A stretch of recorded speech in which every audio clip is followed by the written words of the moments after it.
2차 전지 관련주 반등. 최근 주가 약세를 면치 못했던 2차 전지 관련주들이 반등을 모색하고 있다.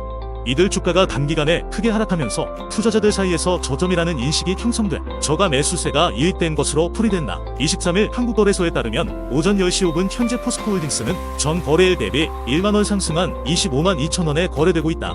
이외에도 포스코 퓨처엠, 에고프로-BM, 에고프로, LNF 등 2차 전지 관련주들은 장 초반 하락세를 딛고 반등에 성공했다. 배터리 대장주 LG에너지솔루션과 삼성 SDI, SK이노베이션 등도 동반 상승세를 보이고 있다. 전날 2차 전지 업종은 전기차 판매량 둔화로 투심이 약해진 가운데 에코프로-BM이 적자를 기록할 것이라는 증권사 전망이 나오면서 일제히 급락세를 연출한 바 있다. 한병화 유진투자증권연구원은 지난해 4분기 에코프로-BM의 영업손실은 426억 원으로 예상된다며 이는 국내 업체들의 양극재 수출 단가다 2022년 4분기 대비 25% 하락한 것이 실적 부진의 주원인이며 같은 기간 양극재 판매량도 7% 감소했다고 분석했다. 전기차 판매량 둔화 우려도 나왔다.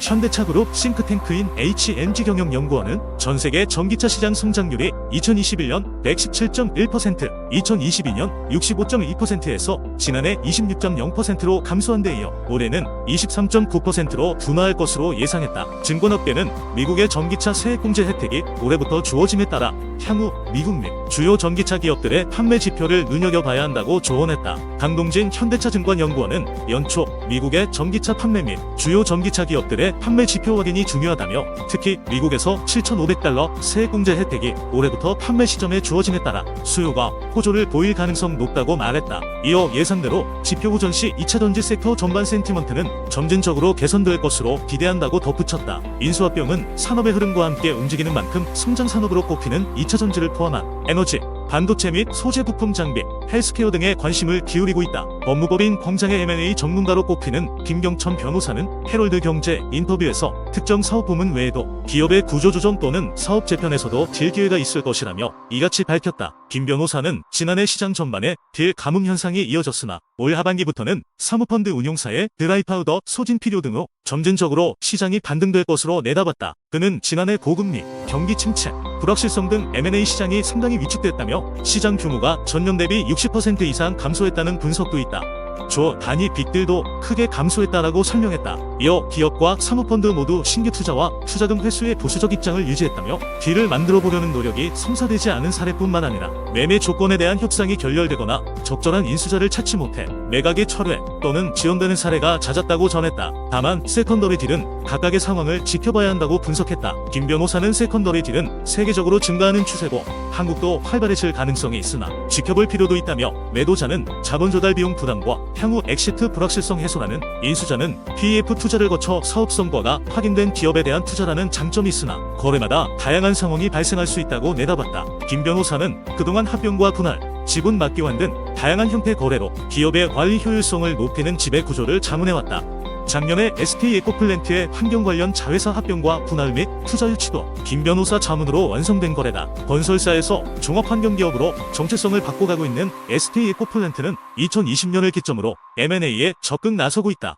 폐기물 소각과 매립 등 관련 자회사가 급격하게 증가하면서 경영 효율성을 높일 지배 구조가 필요해졌다. 김 변호사는 지난해 SK에코플랜트의 환경 관련 자회사 7개를 동시에 합병했다가 다시 물적 분할하고 외부 재무적 투자자의 투자를 유치하는 거래를 자문했다며 이 과정에서 자본 감소 및 사업 구조 조정에 이어 주식 매매, 교환사채 발행까지 다수 거래가 연이어 이뤄진 난도 높은 딜이었는데 거래 당사자의 기대에 부응하며 성공적으로 자문을 제공했다고 설명했다. 기업의 구조 조정과 관련해 PEF 운용사를 앞세운 사무자금 시장에도 점진적으로 투자 기회가 증가할 것으로 진단했다. 김 변호사는 드라이파우더 소진이 필요한 PE들이 많으며 매물의 성격에 따라 안정적인 투자처를 원하는 PE와 기업의 유동성 수요 사이에 이해관계가 일치하는 딜 나올 수 있다라고 말했다. 그는 기업들이 신사업 투자 과정에서 외부의 기술 역량을 활용하기 위해 조인트 벤처를 설립하는 움직임도 지속될 것으로 내다봤다. 김 변호사는 사업이 성공적이지 못한 상황에서는 JV 운영과 추가 투자 여부, 향후 방향 등의 이견이 발생하고 시너지가 저하되는 경우가 있다며 다만 신사업 투자 등에서 JV를 고려하는 사례가 많고 기술과 자본 제휴 등의 수요가 있어 JV는 지속적으로 존재할 것으로 보인다고 전망했다. M&A를 고려하는 기업에 대해 세제 이슈를 꼼꼼히 챙길 것을 강조했다. 김 변호사는 각 M&A M&A 거래의 맥락과 특성에 따라 규제적 부담 요소가 다르지만 대부분 세금 문제가 긴밀히 연관되는 경우가 많다며 M&A 추진 과정에서 세제 이슈를 고려해 거래 구조 선택지를 만드는 것이 필요하다라고 말했다. 무엇보다 기업들이 글로벌 역량을 키우기 위해 크로스보더 거래를 준비한다면 현지 법제와 실무에 대한 충분한 이해와 검토가 필요하다는 게 그의 설명이다. 그는 미국의 외국인 투자 심사 제도와 같은 외국인 투자 규제, 세계 각국의 기업 결합 신고 이슈를 숙지해야 한다며 초기 거래 구조 설계 단계부터 중요한 법률 이슈를 종합적으로 확인하면서 진행해야 하는 만큼 외국 로펌과 협업하면서 기업에 조력할 수 있는 국내 전문 변호사의 역할이 중요해질 것이라고 설명했다. 미래에셋증권에서 거래하는 고수익 투자자들이 22일 오전 가장 많이 순매수한 종목은 셀트리온으로 나타났다. 엔캠, SK하이닉스, 메지온 등도 순매수 상위권에 이름을 올렸다. 이날 미래에셋증권에 따르면 미래에셋증권 주식거래 고객 중 최근 1개월간 투자 수익률 상위 1%에 해당하는 주식 초고수들이 오후 11시까지 가장 많이 사들인 종목은 셀트리온으로 집계됐다. 셀트리온은 이달 12일 신주 상장을 끝으로 셀트리온 헬스케어와의 합병을 성공적으로 마무리했다.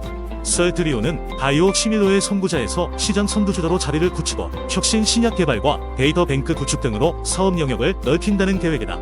지난해 셀트리온 헬스케어와 합병을 거친 셀트리온은 올해 미국 내 자가 면역 질환 치료제 신약 짐펜트라 출시 예정 등 신약 사업의 순환과 더불어 오픈 이노베이션을 통한 신약 개발에도 집중해 글로벌 빅파마로 전파한다는 포브다. 순매수 2위는 엔캠이다.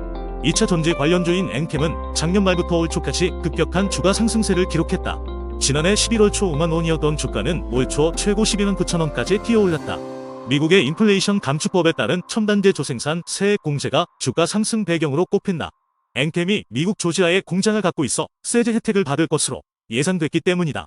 그러나 지난 19일 주가가 18.53% 급락한 데 이어 다음 거래일이었던 22일에도 하락세를 이어가자 이날 주식 초고수들은 초과 매수에 돌입한 것으로 분석된다. 순매수 3위는 SK하이닉스다. SK하이닉스는 이달 25일 지난해 4분기 실적을 발표할 예정이다.